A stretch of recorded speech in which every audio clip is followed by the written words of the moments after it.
bass.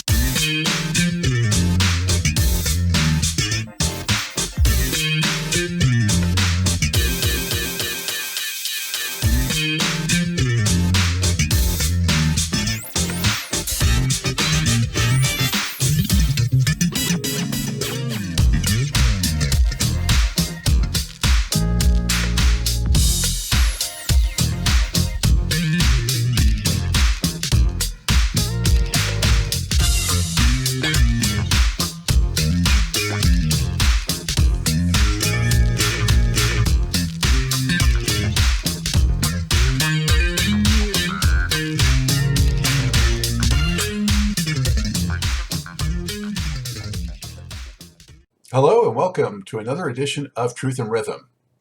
Brought to you by funkandstuff.net, this is the interview show that gets deep in the pocket with contemporary music's foremost masters of the groove. I am your host, Scott Dr. GX Goldfine, musicologist, creative arts journalist, and multimedia pro. Whether you're watching the video version of this show or the audio-only podcast version, I thank you so much for your continued interest and support in this show. If you enjoy this programming, there are several ways to help support Truth and Rhythm, as well as contribute to further enhancements and expansion, plus get some sweet perks and rewards in the process. First, subscribe to the Funk and Stuff channel on YouTube, which is where Truth and Rhythm lives, and be an advocate by spreading the word among fellow funk, jazz, and R&B music lovers. Second, join Truth and Rhythm's new membership program through Patreon, which features 3 tiers for truth believers, truth seekers, and truth crusaders. You can also submit a direct donation to the cause anytime at funkandstuff.net. At that site, which is loaded with awesome content, you can also purchase the book Everything's on the One, The First Guide of Funk. Shop for official Truth and Rhythm and Funk and Stuff merchandise, and use the Amazon links for all of your online purchases, which allocates a percentage to this show. Sponsorship opportunities are available as well. Contact me directly at scottg@funkandstuff.net.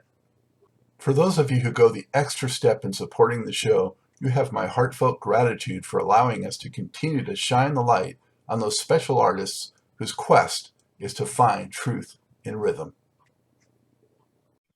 I'm delighted to welcome to the Truth and Rhythm Mothership, Nathan East, one of music's most accomplished bass players with more than 2,000 recordings spanning jazz, rock, pop, and soul. Since the late 1970s, among the dozens of notable artists he has worked with are Eric Clapton, Fourplay, Lionel Richie, Philip Bailey, George Benson, Tina Marie, Chaka Khan, Donna Summer, Barbra Streisand, the Jacksons, and Michael Jackson, Whitney Houston, Quincy Jones, George Duke, Jeffrey Osborne, the Isley Brothers, Diana Ross, the Bee Gees, and Bob Dylan. Having also performed with Stevie Wonder, Patrice Rushen, Phil Collins, Toto and Herbie Hancock, he's released 3 solo albums on his own as well, and this year is again touring with Eric Clapton. Nathan, thank you for joining me. How are you? Thank you for that introduction. It's good to be here. Thanks for having me. Outstanding. So glad to have you. And where are you coming to us from today? Actually from Tarzana, California here at my house. Yeah. All right. Yeah, I miss it. I'm from Los Angeles originally. I'm out in North Carolina now, but I certainly miss the weather and some of my favorite swamps, you know? Yeah, no, the weather is just unbeatable. We have another beautiful crystal clear day out here today, and feel very blessed with the weather. The traffic is not so not such a good thing, but as you remember, but I'll take that for the weather any day. Yeah, no doubt. And you grew up in that area, is that right? Yeah, pretty much. I mean, born in Philly, then grew up down in SoCal in the San Diego area. And then I moved here about 40 years ago. So, okay, well, that's practically a native, I think. Yeah, exactly. So, Nathan, you grew up in a big family, and you started playing cello, then moved to bass, and progressed from there. Who are some of your earliest heroes musically on bass or on other instruments? And then also, how did that sort of develop as you advanced in your music? Yeah, well, early heroes include Wes Montgomery, who my dad would have, those albums. And of course, he had, eclectic taste. So there was Barbra Streisand. Then we, you'd hear Earth, Wind and Fire and Marvin Gaye blasting through the neighborhood. So, we were kind of all over the place. And my brothers and I, we were playing music for the folk masses and in various churches around the San Diego area. So I had a lot of musical heroes. I used to watch Charlie Brown and listen to the music of Vince Guaraldi, and that kind of was getting me excited about music. But when I started playing, there were just so many bands, so you were listening to Kool and the Gang, Tower of Power. There was Chicago, Blood, Sweat and Tears, Earth, Wind, the Ohio Players, the Gap Band. So all these bands. So when you were in a band, you had so much material to choose from. And so we were doing a lot of local gigs, playing all those tunes. Sly and the Family Stone. I mean, just so much to choose from. It was great. Yeah, for sure. It was a great era. Yeah. And how did you develop your style and sort of what would be your signature sound? And when did you start playing a 5-string? Yeah, the 5-string, I remember walking into the Baked Potato and seeing Jimmy Johnson playing his 5-string. And I remember it was like early 80s, and I remember trying to have a go at it. And it was just felt like a different language. I had I was like a Fender Jazz player in precision. So then around maybe 1983, 2 or 3, I started getting serious about it because of just instead of tuning the 4-string down to a low D, and a lot of basses had the hip shot, then I just started having access to those low notes via the 5-string from about the early 80s. And I know that we didn't mention any bass players, I don't think, but Rainey and I'm guessing Jamerson, of course, yeah, and of course. And cats maybe like Jocko or Stanley or people like that too. Of course, Stanley, Jocko, Ron Carter, all the familiar. Anthony Jackson, I studied his playing and just so many, even Verdine White, like the guys in the band, Rocco from Tower of Power, Larry Graham, and just started trying to copy those guys early on. But yeah, the 5-string probably about 1982 or 3. All right. So you were pretty much getting into your groove by that point, and we're pretty well versed on the 4-string for 10 or more years, right? Yeah, I had some chops on the 4-string, and then moving to LA around, starting kind of an official recording career around 1980. It was like I played on a lot of those Barry White early records. He didn't put the players' names on it, so none of us have any proof. But yeah, a lot of the guys you'd see in the studio, Ray Parker, Lee Ritenour, playing on those great records. How did you make that Barry White connection? Barry White came to San Diego in the 70s, and he was part of a Stax review, and our band called Power, we ended up being like the house band for everybody, including Rufus Thomas, and so Barry White was one of the artists, and when he heard our band, he hired us, the entire band, on the spot. Called us up to his office and told us what he had going, and he had a tour of the states lined up. Apollo Theater, Madison Square Garden, Cobo Arena in Detroit. We had, the Kennedy Center in DC. So like you can imagine, we were just, a bunch of kids, basically. I think I was 16. And next thing you know, found myself on the road with him. And then later was sort of reintroduced and went up and started recording with him, like toward the end of his 79 and early 80s. Wow, I think so. I have on my records that you joined around 71, which would be, I think, before he really hit it big, right? Yeah. He was just starting to hit it big, and so again, that's when he was like on that multi-artist show in San Diego that we ended up backing him for, and so he was looking for a band. So what was he like, Nate? Was he, a taskmaster or easygoing or what? Oh no, a total taskmaster. Like really, he knew exactly what he wanted, and a lot of the guys that were playing in the band were pretty frightened by just, just wanted to make sure you got it right, and you didn't want to hear that big loud voice hollering at you. But at the same time, he's a really nice guy. If you had your stuff together and you could play, he was your best friend, kind of thing. And what did you sense was sort of, his greatest talent? Was it sort of his charisma, or what was it? He had charisma, and he knew how to put a hit together from nothing, and he'd actually walk around and sing each one of us. He'd sing the parts to us, So, and he had two bass players in there at one time, I remember. And so, like he'd go to one and just play, I want you to play boom, boom, boom, and then he'd go to the next one, I want you to play bam, And so it was amazing. He'd go down the line and he'd sing the guitar players their parts, and he'd go there and play piano. Probably couldn't read a note of music, but he had a lot of music inside of him. And that's instead of getting a chart, he'd just come over and sing your part to him, to you. That seems like real old school, like James Brown and all those guys. That's how they did it. Cool, exactly. You had that formal training though. So did guys like that seem to appreciate that you came from sort of an academic side? Yeah, I think if you could read, not only read music, but if you could interpret it and play it with some feeling, that was for me, I found that to be a positive thing. And of course, he's R&B and a little bit of disco and the love stuff. And right. So that's, one or two genres, but I mean, you're so multifaceted. How did you cultivate that, or was it always within you?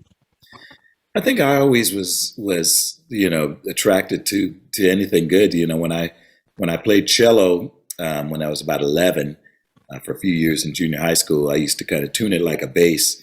And then I'd listen to those Quincy Jones records and imitate Ray Brown, on the cello. So, because it was a better size, I was real small. And so, I was listening to those records. So that kind of got me into what people like Quincy were doing, and anything that Ron Carter was playing on, I would buy and learn that, and people like Charlie Mingus. And so yeah, I was kind of all over the place. I had the jazz side, but then I was listening to all the funk groups, and again, our band played a lot of Tower Power and Earth, Wind and Fire, Kool and the Gang, and so we were, for the R&B top 40 gigs, we were getting a lot of calls for that too. I feel like, and correct me if I'm wrong, though, that the jazz is a little like maybe closest to your heart. Would that be fair to say? Yeah, I have to say it occupies a very special place in my heart, and having played with some of the people, being in the member of Fourplay, and played with Herbie Hancock and Chick Corea and George Benson, these kind of people, I grew up listening to and admiring. And and plus it just gives me, there's a lot to digest and dig in and learn. So definitely very close to my heart. And if you have the chops to play, real jazz, does that pretty much make the other stuff cake, or not necessarily? I put it all in the same, but it's just as challenging to try to really lay down a simple groove, on a blues song. I was doing some recording for some new Eric Clapton music last night, and it was really the thing was just laying it in laying that groove down, So I find it equally as challenging across the board, whatever kind of music I'm playing, just to really make every note count and make it good. Yeah, makes me think that sort of concept. I always think of B.B. King. I don't know why, but I mean, yeah, there's a guy who really made notes count. Yeah, and he was a guy that was a joy to play with and be around. And again, he'd have that one note, and you knew it was B.B. King. So, and I, as I scroll through Instagram and the like, I see a lot of players that are just like completely chop busters, and I would never get in the ring with them. But one of the most difficult things to do is play a ballad and just play slow, and that's where every note is exposed, every note count, the length of the note, the dynamic of it, whether it's soft, loud, whether you're near the bridge or near the neck, all these things just that relate to one single note are so important. And I see a lot of times, some of the players kind of gloss over that for the chop, and for a little bit of the flash. But to me, that is the essence of what we do on the bass, and is make that vibration from the bottom really mean something. Yeah, I like to think of it as where technique meets feel, that intersection, and having that ideal balance. Yeah, absolutely. And all music to me is like a conversation. And so if I practice something in my room all night and then I came down to play with you, I don't want to just play what I practiced, because then I wouldn't be interacting with what I'm hearing. And so I think it's really important that musicians listen to what's being said in the conversation and then react and use your instincts to make the music around that. Absolutely. I know Nathan, in the late 70s, I think he started to tour with Patrice Rushen and really took off from there. But it was also right around the time, as you mentioned, that you really started getting into heavy studio work. What really sort of opened the door to you being so active in that space? Well, I know Gene Page was one of the top arrangers in LA, and he did A to Z. He was Barry White's guy, but he, Elton John, all the big records. Gene was the guy getting all the calls, and they said if he liked you, then you would work. and so at the beginning of 1980, I'll never forget, January 2nd, 1980, I did a Hertz Rent-A-Car jingle with him, and he'd written all these great notes, and again, all the great guys were on the session. I saw Lee Ritenour, I saw Sonny Burke was on keys, James Gadson on drums, and so just that one session, created a lot of work, because each one of those guys, referred me for gigs after that, and Gene started calling me for just about everything after that. So I found myself from that day just working almost every day. And was that sort of your thought process or aspiration early on? Did you think, I really want to just play, or I want to be a studio guy, or I want to be a solo artist, or I want to have fame, or what were you thinking? Yeah, I mean, my musical taste was sort of all over the place, and having been such a fan of so many great artists, my first aspiration was just, I want to play with these people, and I had read an article where Shaka Khan, she introduced Anthony Jackson as her favorite bass player, and I was thinking, I want to be people's favorite bass player, and so that was kind of my dream, to just meet and play with as many people as I could, and then from there, it's fun, and people are always asking me, well, what about a solo project? And that was one of my aspirations that I kind of, for years and years, I thought, okay, I'm going to do one, but I ended up working so much and touring, and things got so busy that I wasn't able to do one until, it was like 2013, so it was well into the career. And again, it was fun to do that as well. In the early going, were you starstruck at all by anyone you were encountering, or were you just putting your head down and doing the work? Both. I was starstruck by everybody, when you walk in the studio and there's Quincy Jones and Michael Jackson, or one session he called me for, Sarah Vaughan was singing, and so he said, oh, come in, Nate's going to do a quick bass part, so there's Sarah Vaughan, Bruce Swedien, Quincy Jones sitting on the couch watching me play, and I'm going, this is this is kind of rough, but yeah, just got to meet so many of my heroes in music, and LA seemed to be the place that everybody sort of lived or came through and was recording. So yeah, and to this day, it's I still get excited. I look at my phone when it rings, and if it says Ringo, it's like when you get a call from a Beatle, it's still pretty exciting.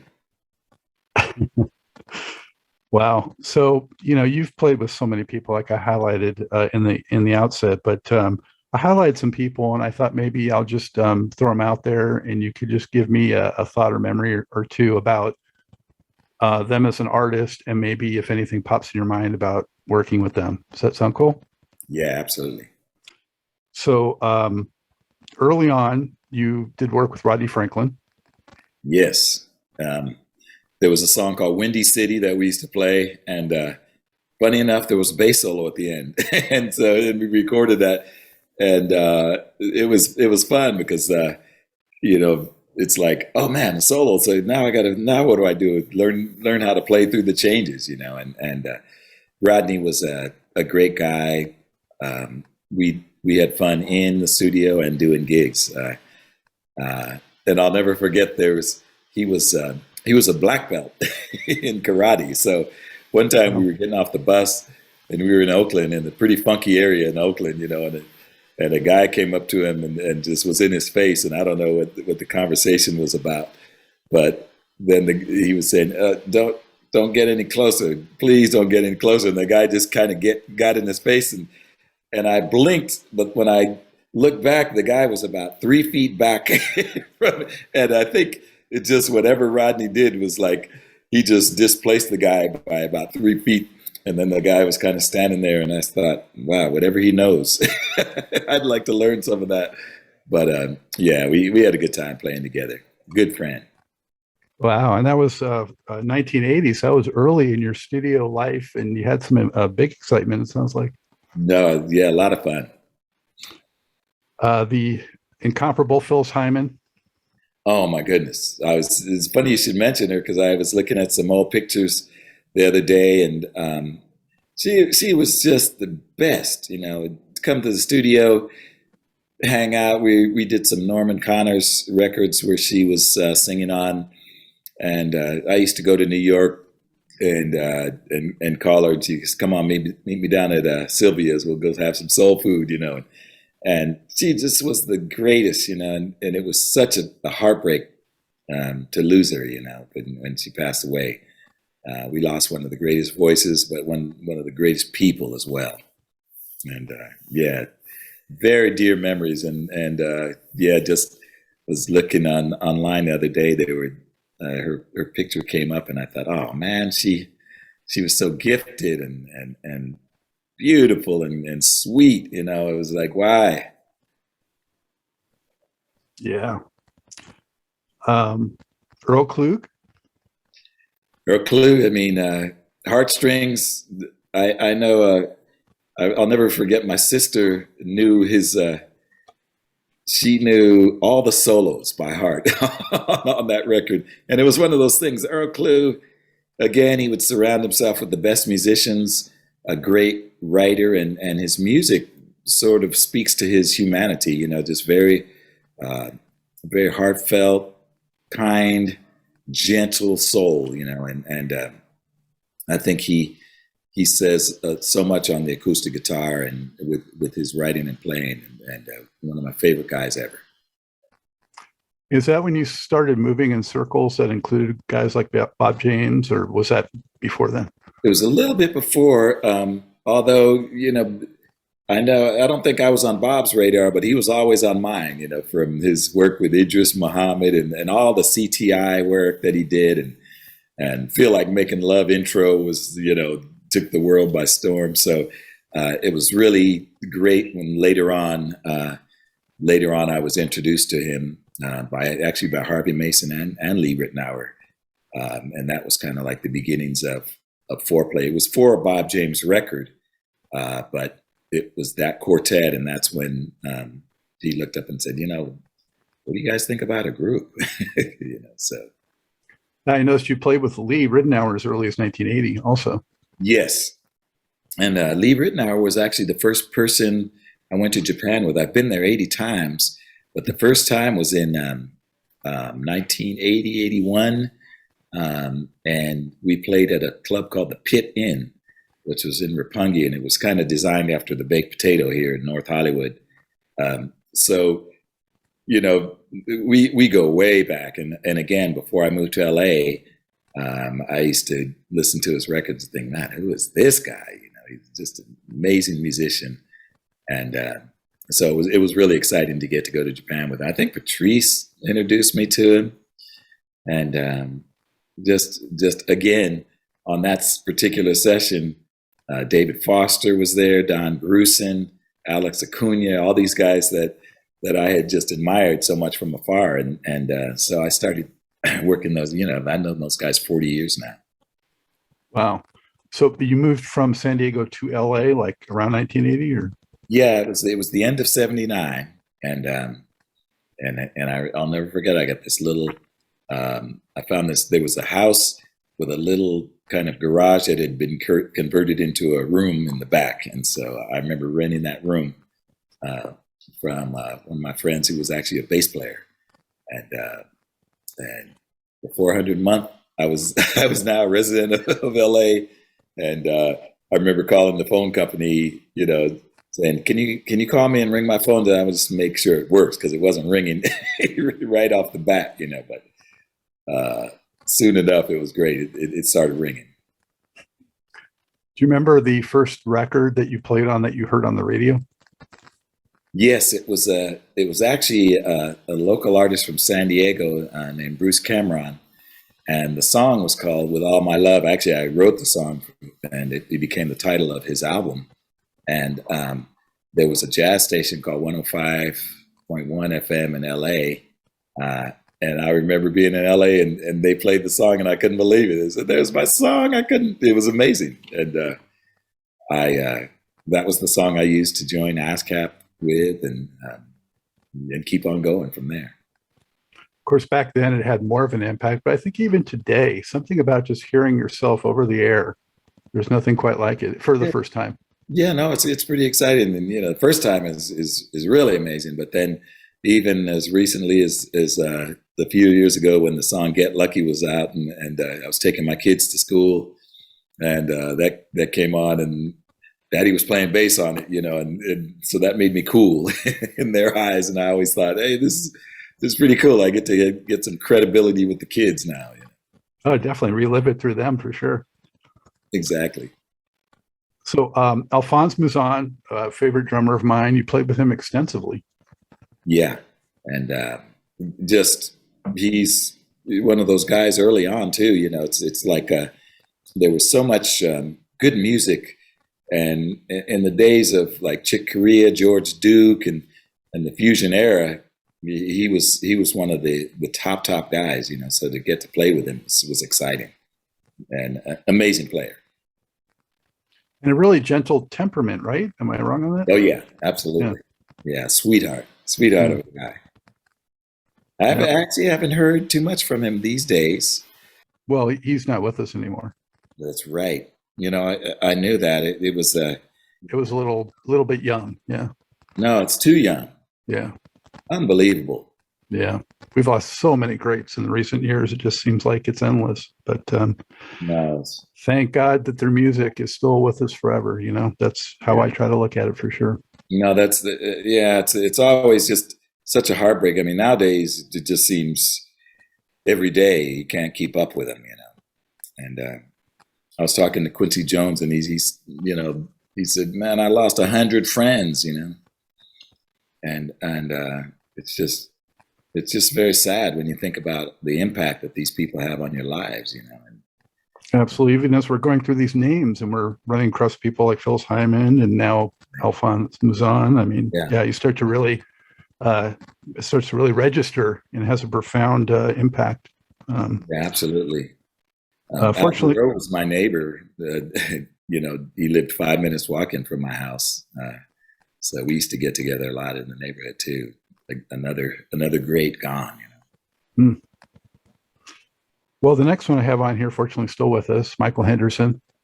Oh yeah, well, you know, Starship album. You know, that messed all of us bass players up. You know, he just was testifying and I just remember learning those songs and thinking about how great he was, you know. And to me, you know, back in the day, there just was so much opportunity for players to kind of get their name out there, and I hope the window still stays open when you have that kind of talent, because it seems that it just gets narrower and narrower, the opportunity, especially for progressive music. And so I just hope the computers and the machines don't take over for being the background of the rhythm. No, we dealt with that enough when the 80s came in, hopefully. Right. Funny enough, I remember when drum machines came out, Barry White, I remember him saying, "It's over for drummers," which thank God it wasn't. But that's when people started, thinking programming the drums, you could do it, but it'll never sound like a guy that can play. That's for sure. Yeah. One thing I used to like to hear, like Harvey Mason, when he programmed the drum machine, it sounded like him playing, So I like to hear drummers program. If anybody's going to program a machine, I think it should be a drummer. Yeah, or certainly somebody at least with that sensibility, like the way Prince would program them, Right. Yeah, and there's another genius of all time, musical genius. Did you ever get to meet him? Got to meet him. We never had a chance to play together, but we were recording Fourplay in Sunset Sound, and he was in the next studio. So we'd see him go by from time to time and meet up in the parking lot, whatever. You were on Michael Henderson. I brought him up because you're credited for the Slingshot album. So you played some funk on that, or more of the ballad stuff, or what? Yeah, it was. We did that because I think Norman Connors was the producer on that, So at the time, Norman was he had his kind of LA stable of musicians, and so after I met Norman, he started using me, and that was one of the first things that we played together on. I'd have to go back and see which songs because it's been 40 years. Yeah, I understand. Yeah, Norman's still doing it too, so that's good to see. Yeah, that's good to see. Yeah. Bobby Womack? Yeah, I mean, the poet, and again, the sweetest guy and just a gift to the world of music, and just I love when people come in with that much heart, and when you come into the studio and sing and those songs. It's magic. I'm always honored to be in the room. I think one of the first songs we recorded was "If You Think You're Lonely Now," and just classic music. And another guy, Billy Preston, has finally been getting, I think, some of the long overdue recognition that he should have gotten all along with that recent Beatles special. And I've heard they're working on a documentary now. But I see that you worked with him too. Yeah, I mean, a dear friend. He was. We were on tour together with Eric Clapton on, some of his final years, and the best guy ever, and whenever his hands touched the keyboard, it was correct. It was like anointed. He would anoint the music, and I've never seen anything like it. Just a guy that goes up and plays, and it's so perfect. And when you hear the song "Get Back" and there he is on the Wurlitzer piano, then that's just such a big part of that record, and his contribution, and that's what he contributed to everything he played on. And it was really, really just like an honor to get so close with him. We often talked about working on each other's projects. We never really got to do it, so it just goes to show you. Whenever you have an idea, you're talking about it, get in there and do it, yeah, he's a wonderful musician and a dear friend. In most of these sessions, Nathan, were you given music to play from, or were you told what they were after, and then you would kind of try to meet that, or how much would they direct you in your part? Yeah, it's all of the above. Sometimes you go in there and all they have is a demo. A lot of times lately too, and I usually like to write something out, some kind of chart that I can at least follow. And so, of course, funny enough, Bob Dylan, he'd show us a song and I try to write the chart out, and then the next time we play it would be different, So then, that's how he like stayed in the moment, and the music was just literally, being almost written on the spot sometimes. But most of the time, they'll play a demo, and if there's bass on there, I'll try to listen for all the good bits that I want to keep in there. And write a chart. Then a lot of times, sometimes, like in the case of Gene Page, every note was written, and it was just a matter of interpreting what was written. Then you have everything in between. Sometimes there's just a chord chart. I think our mission, when we get called, is to just do what's right for the song, whatever it is, and so it doesn't matter if they present a chart or just send you the song ahead of time and say, hey, learn this, So pretty much everything. You had mentioned Quincy and Michael, and of course you worked with both of them. What was it like on the Michael Jackson projects and also the Jacksons? It was like what you would think it is.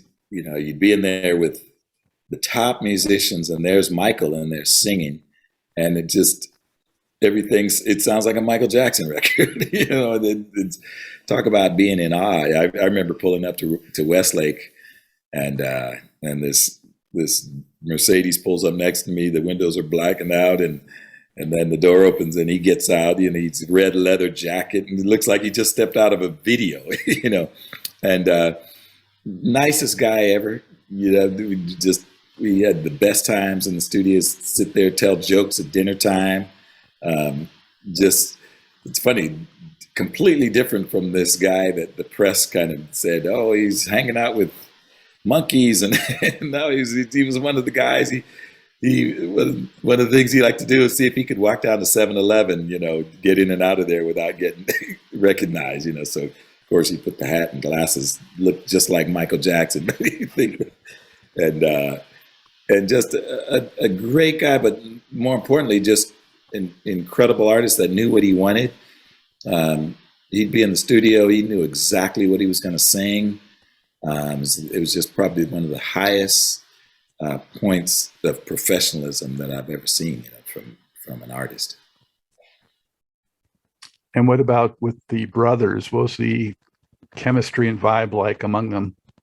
The vibe was pretty good. They were making the hits, and of course, Jermaine was a bass player, so we always had a lot to talk about. But Jackie and Tito, they're all great guys, and again, they've been getting it done since they were kids. So when you get called to go in there and play with those guys, it's just it's sort of the mutual admiration society, and they're all great. They get on great, and especially when those records were being made, it was almost like a machine, just cranking out hit after hit. And Gene Page was the arranger on some of those, so you'd have he'd bring in the orchestra, and it's just really exciting.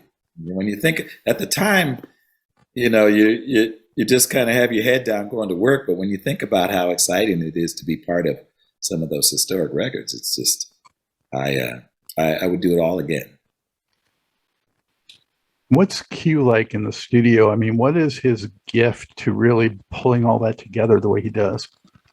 Yeah, Quincy is a chef, so like he's a great chef, and musically he knows how to put people together. He knows how to combine like the horn section. He knows whether this song needs 4 trombones, 2 tenor saxes, 2 altos, and 2 flutes. He just has that gift of the big picture vision, and I've never seen anything like it. Like you'll walk in the room, and then there'll be a room full of musicians. The top guy, there's David Foster over there, David Page, Jeff Porcaro, LA's finest would be in there. But when you're with those guys, and then he's in the room producing, everybody's game gets elevated. It's I've never seen anything like it, and again, he doesn't really have to say much. He writes great charts. Every now and then he'll come in there.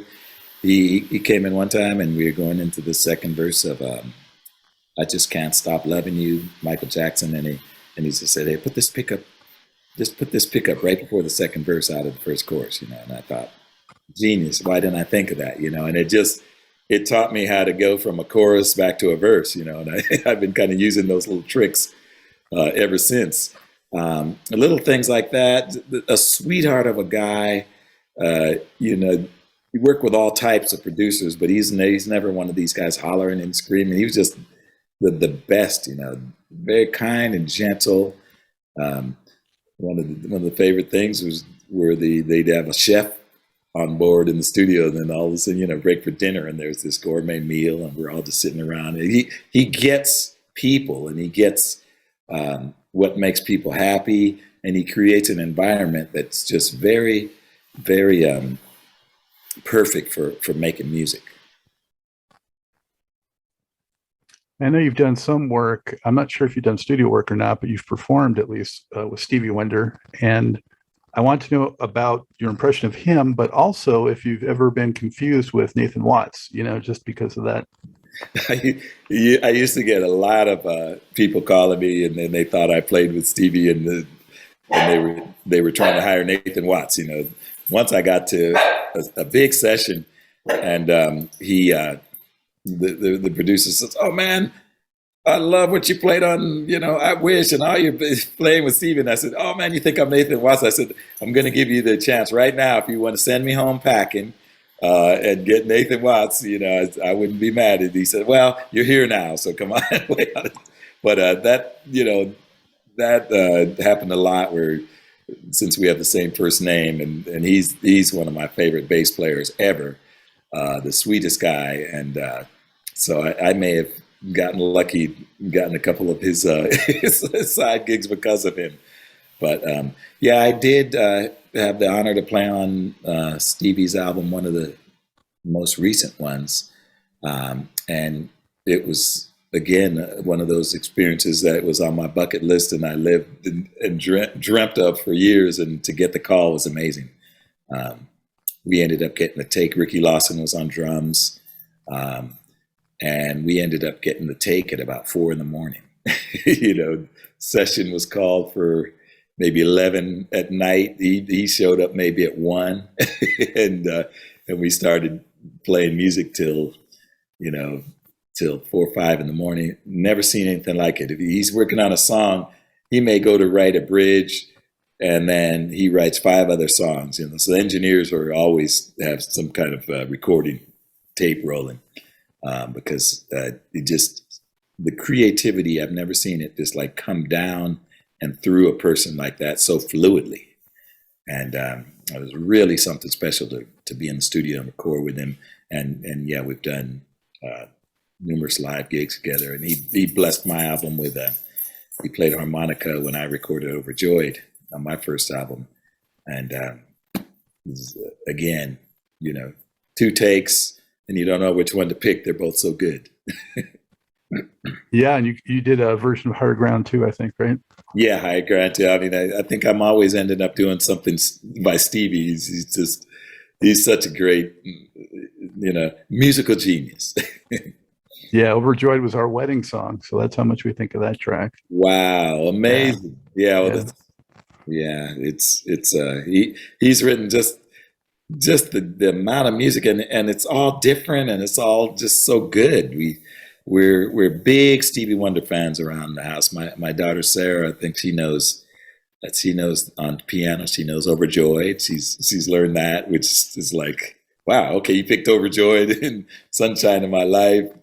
And yeah, we're big Stevie fans around here. And your son's quite a keyboard player, right? And Noah is quite a keyboard player. He's been he's guested on both my records now, my solo albums, and then we now are gonna do a father-son record, because we just have so much fun playing together. And we sit in there. There's a Hammond organ behind me that he loves to play, and so a lot of times we're in here till 3, 4 in the morning, just having a great time playing. And I love him. He's turned into one of my favorite musicians. That's awesome. So he just gravitated toward it on his own. You didn't have to kind of steer him in that direction. No, pretty much. And they had piano lessons growing up, and there's a place called Piano Play here in LA that is great. I recommend for anybody wanting to learn piano. And he came home with these beautiful arrangements. He came home with an arrangement of "Yesterday" by the Beatles that had all those great changes. So we said, let's put it on the album. And then he came home with an arrangement of "Over the Rainbow" that they were working on. And again, I loved it so much we put it on the album. So they really, they cover a lot of genres and bases, but they really, these arrangements are very sophisticated. So yeah, I'm very happy that I have a musician now that I can play with, and we've done some gigs on the road together. So it's always fun to travel and be together with my son. Yeah, no, I know how you feel. I have an idea of how you feel anyway, because I played alto sax younger, and then my son played alto sax, and I gave him my sax to play. Wow. And then my hero is Maceo Parker, and so his middle name is not is Parker, so after Maceo. So yeah. Oh, that's fantastic. Well, Maceo, what can you say? I mean, he's amazing. I saw him in Zurich, Switzerland a few years ago, and everybody was just, on their knees bowing to the guy. Yeah, well, we were talking about the feel thing. I mean, that he is, to me, just a master of the feel with how he plays. Absolutely. For funk. Yeah. Yeah. There's much more to this great Truth and Rhythm interview. Just continue on to the next part of the episode. Also, be sure to subscribe to this channel. If you've already done so, please share it with friends. And become a member by joining Truth and Rhythm on Patreon, or consider donating at funkinstuff.net. Thank you very much.